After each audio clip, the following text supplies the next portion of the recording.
हाँ महफ़िल रंगीन है, महफ़िल रंगीन है। एक तरफ रूस है, एक तरफ चीन है। मामला संगीन है, मामला संगीन है।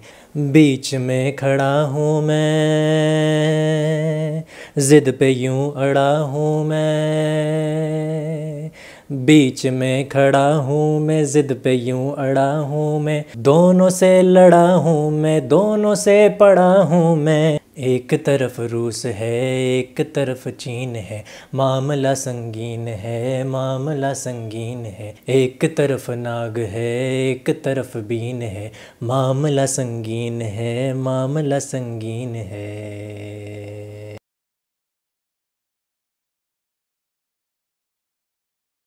दोस्तों, मेहरबानों, कदरदानों, बिल्कुल सही सुना आपने। एक तरफ नाग है और एक तरफ बीन है। नाग और बीन का तमाशा है, क्योंकि एक तरफ यूएफए का जो न्यू फॉर्मेट है, यूएफए चैम्पियंस लीग का, वो है जो कि 2024 से इम्प्लीमेंट भी हो जाएगा। और एक तरफ है यूरोपियन सुपर लीग, जो कि एक नई शक्ल में कल हमारे सामने आई। तो मैं आज चाह रहा था कि क्यों ना हम यूएफए चैम्पियंस लीग को भी थोड़ा रिविज़िट करें और थोड़ा देखें कि ये भी क्या तमाशा मचने वाला है 2024 में। और इसके ऊपर अभी तक किसी भी फुटबॉल के प्योरिस्ट ने आवाज़ नहीं उठाई, जो कि लोग अपने आप को फुटबॉल प्योरिस्ट्स कहते हैं। इसके ऊपर भी आवाज़ उठानी चाहिए। तो डिस्कस करते हैं कि क्या मसला क्या है। मसला क्या है, why is it so controversial, जो कि चैम्पियंस लीग का नया फॉर्मेट है 2024-2025 से शुरू हो जाएगा। सीन ये है कि 36 टीमें जो हैं वो आ जाएंगी। 32 टीमें जो हैं अभी खेलती हैं चैम्पियंस लीग के अंदर, जो कि इस वक्त क्लब फुटबॉल का सबसे बड़ा कंपटीशन है। और जब ये 32 से 36 होंगी तो ये जितने भी इनके जो ग्रुप्स थे, जो पहले 8 ग्रुप्स हुआ करते थे, वो डिमोलिश होके जो फॉर्मेट है वो एक ही जो लीग फॉर्मेट है वो बनेगा, जो कि 36 लीग का फॉर्मेट होगा। और ये फॉर्मेट तब बनेगा जब 10 मैचेस खेलेगी हर टीम। फॉर एग्जांपल लिवरपूल है, उसने 10 टीम्स से खेलना है। और वो 10 टीम्स कैसे डिसाइड होंगी कि इन 10 टीम्स से खेलना है, वो सीडिंग के थ्रू डिसाइड होगी कि सीडिंग्स होंगी, जो कोफिशेंट होता है, कोफिशेंट के हिसाब से जो जो क्लब जहाँ जहाँ रैंक कर रहा है उसकी सीडिंग के हिसाब से जो 10 जिन टीमों से खेलना होगा लिवरपूल ने, वो डिसाइड होगा। 5 होम गेम्स होंगी और 5 अवे गेम्स होंगी। इसके अंदर जो टीम ये 10 मैचेस खेलेगी, उसके बाद होगा ये कि वो जो 36 टीम्स का जो लीग फॉर्मेट बनेगा, उन 36 टीम्स में इनकी रैंकिंग्स होंगी। और वो रैंकिंग कैसे होगी, वो इस तरह होगी कि जो भी ये मैचेस, जो 10 लीग के मैचेस गारंटीड हैं, जो भी जितने भी ये उसमें से जीतेंगे, उस बेसिस पे ये क्वालिफाई करेंगे। और उसमें होगा ये कि इनकी उस बेसिस पे रैंकिंग्स होगी इन 36 टीमों की।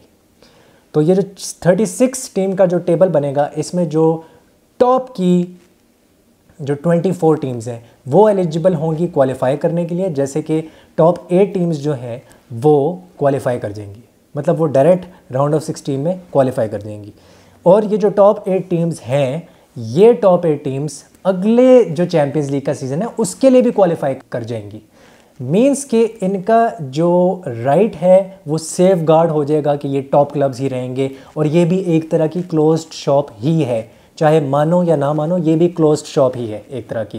क्योंकि इन 8 टीमों को ये इख्तियार होगा कि, और ये एक सेफ गार्ड मिल जाएगा कि हाँ नेक्स्ट सीज़न भी बहुत ईजिली ये क्वालिफाई कर जाएंगे। जबकि करंट चैम्पियंस लीग फॉर्मेट में जेपर्डी है और एलिमिनेशन रेलीगेशन का प्रॉपर सिस्टम है। सिर्फ जो टीम चैम्पियंस लीग जीतती है उसको राइट होता है कि उसकी ऑटोमेटिक क्वालिफिकेशन होती है चैम्पियंस लीग के अंदर। तभी चैम्पियंस लीग इस वक्त दुनिया का सबसे बड़ा क्लब फुटबॉल की लीग है। जो 9 पोजीशन से लेके नीचे तक जब आप जाओगे और 24 तक आप जाओगे, तो ये जो 9 से 24 यानी कि कितनी टीमें हो गई, 16 टीमें। ये जो 16 टीमें इस 36 टीम लीग टेबल में आपको नज़र आएगा, ये आपस में खेलेंगी, आपस में ये प्लेऑफ्स खेलेंगी। अब ये जो प्लेऑफ्स होंगे, ये अभी इसकी क्लैरिटी नहीं है कि ये होम और अवे प्लेऑफ्स होंगे या ये एक गेम का 1 गेम प्लेऑफ होगा, इसकी अभी क्लैरिटी नहीं है। लेकिन ये जब प्लेऑफ होगा तो इसमें से 8 टीम और निकलेंगी। वो 8 टीमें उन 8 टीमों से खेलेंगी जो कि पहले क्वालिफाई कर चुकी थी और जिनको नेक्स्ट सीज़न के लिए भी direct qualification to the Champions League मिल गई है। तो ये 16 टीमें इस तरह बन गई। अब ये 16 टीमें जो हैं आपस में होम एंड अवे लेग्स खेलेंगी, उसी तरह जैसे अभी होता है क्वार्टर फाइनल में भी होम और अवे लेग्स जो हैं ये खेलेंगी और ये इसी तरह से होगा। अब तुम ये पूछोगे कि ये जो 16 टीमें हैं आपस में जो ये खेल रही, ये कैसे डिसाइड होगा कि ये आपस में क्या ये ड्रॉज़ के थ्रू डिसाइड होगा या ये सीडिंग के थ्रू डिसाइड होगा? ये इस तरह डिसाइड होगा कि सीडिंग के थ्रू ही डिसाइड होगा। जैसे फॉर एग्जांपल अगर एक 11 नंबर की टीम है वो 20 नंबर की टीम को हरा देती है, ठीक है, तो वो जो 11 नंबर की टीम है उसके ऊपर तुम फ़र्ज़ करो कि 10, 9 और 8 प्लेस जो टीम है वो क्वालिफाई नहीं कर पाई है, उसके ऊपर जो 3 टीमें थी, तो जो 7th जो रैंकिंग है वो इस 11th टीम को दे दी जाएगी और ये जो 7th टीम है ये उस हिसाब से खेलेगी जो फर्स्ट टीम है उसके साथ, ये उस हिसाब से होगा, सीडिंग के हिसाब से होगा बेसिकली। तो अगर सिंपल तरीके से बताऊं तो जो फर्स्ट पोजीशन टीम है वो 16 पोजीशन से खेलेगी, जो सेकंड पोजीशन वाली टीम है वो 15 पोजीशन से खेलेगी। ये राउंड ऑफ 16 इस तरह से डिसाइड होगा, इसका टाई, और होगा ये होम और अवे पे। अब हम आते हैं क्वार्टर फाइनल पे, वो भी होम और अवे होगा। अब उसमें ये नहीं पता हमें कि वो सीडिंग के थ्रू होगा या ड्रॉज़ के थ्रू होगा, ये हमें अभी नहीं पता है। तो इसमें अभी क्लैरिटी और मज़ीद चाहिए, ये 2024 तक हमें पता लग जाएगा। लेकिन यहाँ पर एक और चीज़ है, सेमीफाइनल जब होगा तो सेमीफाइनल और फाइनल एक ही वीक में होगा।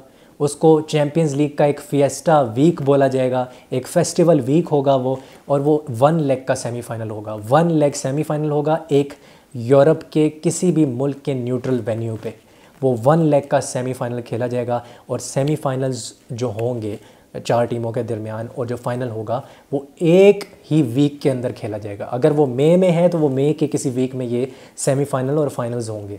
तो ये इस तरह से खेला जाने वाला है और ये इस तरह से इसके मैचेस की अब डिस्ट्रीब्यूशन होनी है। हाँ, इसमें पैसा बहुत ज़्यादा इन्वॉल्व है। पहले ये था कि अगर एक मैच के खेलने पे अभी चैम्पियंस लीग की टीम को खेलने पे सिर्फ अराउंड $2 मिलियन मिलता है, तो वहाँ पर 10 मैचेस गारंटीड है, यहाँ पे 6 मैचेस गारंटीड है। वहाँ पर आपको $10 मिलियन गारंटीड मिल रहा है, शायद उससे भी ज़्यादा आपको मिले, हो सकता है $15-20 हो वो पर मैच के हिसाब से। $2 मिलियन पर मैच के हिसाब से करके देख लो तो 2 10s इज़ लाइक 20 मिलियन, तो बहुत ज़्यादा पैसा हो जाएगा। बट मसला यहाँ पे ये है कि ये अब कोफिशेंट के हिसाब से जो ये 4 टीमें मज़ीद लेके आ रहे हैं, 32 से 36 कर रहे हैं, ये कोफिशेंट के हिसाब से प्रॉपरली नहीं कर रहे इस चीज़ को, ये जेपर्डी नहीं लेके आ रहे। अगेन मैं वही बात करूँगा, फॉर एग्जांपल इनकी जो 2 प्लेसेस हैं वो इस तरह से डिसाइड होंगी कि अगर मैनचेस्टर यूनाइटेड 7th पे फिनिश करती है तो उसकी जो पिछली 5 परफॉर्मेंसेस हैं, पिछली 5 चैम्पियंस लीग में जो परफॉर्मेंसेस हैं उसके बलबूते पे वो फिर भी क्वालिफाई कर जाएगी, बिकॉज प्रीमियर लीग का कोफिशेंट ज़्यादा है। जबकि मैं समझता हूँ कि चाहे लिवरपूल हो या यूनाइटेड इस तरह से अगर क्वालिफाई करती है ये तो गलत है। मैं ये समझता हूँ कि सेफ गार्ड जो करना चाहिए वो एरिडिविज़ी के क्लब्स को करना चाहिए। वो आपको इस तरह से देना चाहिए कि 3 डायरेक्ट चैम्पियंस लीग स्पॉट जो हैं आप एरिडिविज़ी को दे दें या पोर्चुगीज़ लीग को दे दें, डायरेक्ट क्वालिफिकेशन हो चैम्पियंस लीग में, या फिर स्विट्ज़रलैंड की किसी जो 3 टीमें हैं या टर्किश टीम्स हैं 3, उनको आपको डायरेक्ट क्वालिफिकेशन देनी चाहिए। इस तरह से होना चाहिए, ना कि इस तरह से कि आप किसी एक बड़ी लीग में एक 7th प्लेस की जो टीम है उसको आप क्वालिफिकेशन दे दें, हालांकि उसने अच्छा परफॉर्म भी नहीं किया होगा अपने लीग टेबल के अंदर, अपने लीग सीज़न के अंदर।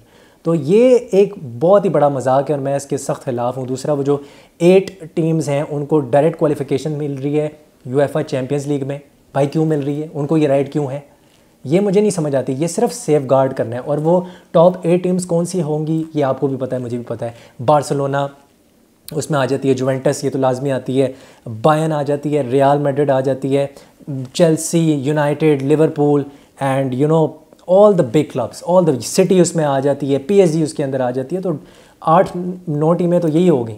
तो देखो ये I don't see you know any kind of stability in this, और ये तो बहुत ही ख़िलाफ़ है किसी भी फुटबॉल प्योरिस्ट की आइडियोलॉजी से।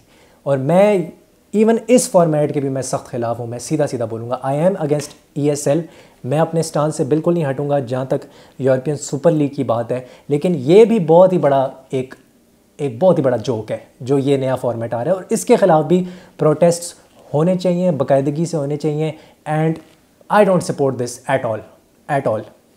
सो देयर इज़ वही बात है कि एक तरफ नाग है और एक तरफ बीन है, जो कि मैंने अपनी वीडियो के शुरू में कहा।